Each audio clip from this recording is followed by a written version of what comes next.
You're tired. Not lazy tired. Not I need a nap tired. The specific kind of tired that comes from trying to be better for a long time and still not feeling like you're there. You've been praying. You've been reading. You've been showing up. And somewhere in all that effort, a quiet thought crept in that you'd never say out loud. Maybe the problem is me. It's not. But the reason you feel that way is because nobody showed you what Jesus actually designed. John chapter 15, 12 verses. One word repeated 11 times, and it changes everything about how you approach your spiritual life. Not by adding more to your plate, but by removing a burden you were never supposed to carry.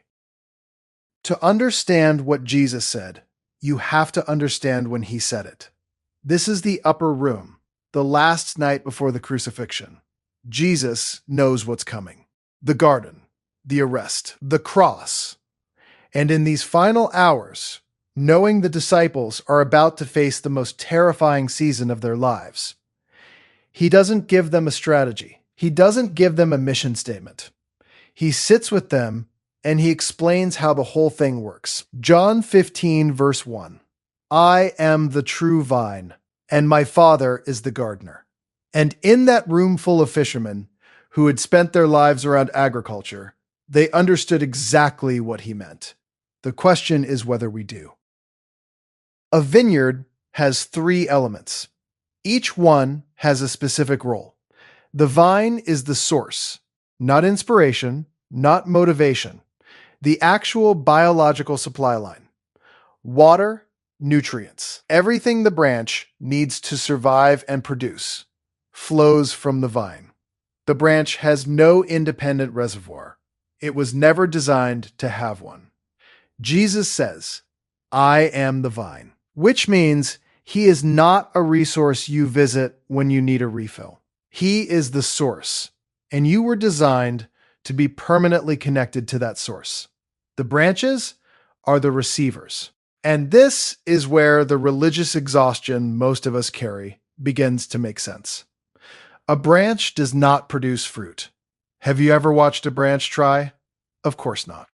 The branch conducts life. It receives what flows from the vine and allows it to pass through. The branch has one job: stay attached. John 15, verse 5. Apart from me, you can do nothing. Not less. Not some things. Nothing. Which means every season where you felt spiritually dry, spiritually unproductive, spiritually like you were failing, may not have been a performance problem. It may have been a connection problem. And then comes the part most people skip. The vine dresser.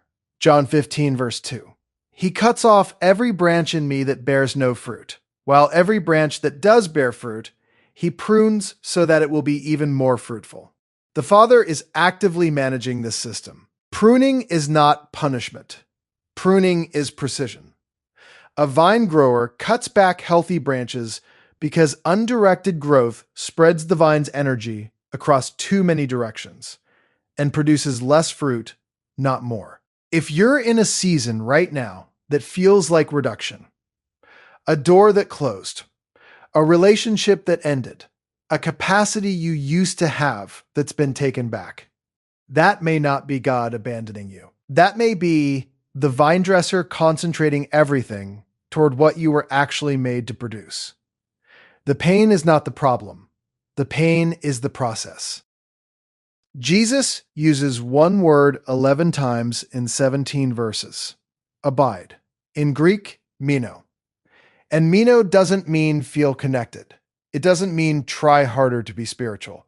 It means remain, stay, don't leave. Think about what he's not saying. He's not saying visit me. He's not saying check in on Sundays and come back when you're in crisis. He's saying don't go. Because the branch that disconnects from the vine doesn't die immediately. It still looks fine for a while. But the countdown has started. And the exhaustion so many believers feel, the spiritual dryness, the burnout, the sense that faith has become a performance, often comes from trying to live on yesterday's connection.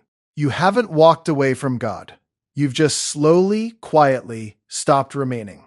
Abiding is not a moment. It's an ongoing posture, a continuous state of not leaving. Here's where Jesus gets practical. Because abiding is not a feeling. It has specific inputs. John 15, verse 7. If you remain in me, and my words remain in you.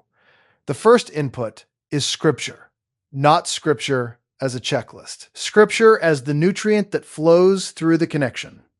When His words are living in you, shaping how you see your situation, interrupting your fear, reframing your identity, the connection is active. You don't need to read for 2 hours to keep the vine alive in you. You need one line that you carry through your day like water. John 15, verse 9 to 10. Remain in my love. If you keep my commands, you will remain in my love. The second input is obedience. And this is not guilt. This is not a new burden. Obedience in this system is not earning favor. It is keeping the channel open. Every choice that aligns with His nature keeps the flow moving. Every choice that pulls you away creates friction in the connection, not condemnation. Just cause and effect in a living system. And verse 12, my command is this: love each other as I have loved you. The third input is community, because the fruit of the vine is never for the branch. The fruit is always outward. You were not meant to abide alone. Here is what Jesus never said in John 15. He never told the branch to try harder. He never said, produce more fruit. He never said, exert more effort. He never said, grit your teeth and push yourself into spiritual growth.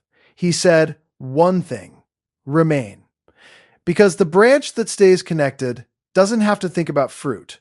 The fruit is what happens when the connection is maintained. And if you've been carrying shame about where you are spiritually, if you've been convinced that your dryness, your distance, your inability to feel what you think you should feel is evidence that something is wrong with you, hear this. The branch is not broken. The branch is just disconnected, and the vine is still there. The supply hasn't moved. You don't have to earn your way back. You just have to stop leaving. Start there tonight. One verse, one prayer, one conversation with Him on the way to work. Not a performance, a return. If this blesses you, comment below. Lord, teach me to abide. What does staying connected actually look like in your daily life? I genuinely want to know. Subscribe to the Bible Blueprint. We don't just quote verses, we trace the system behind them.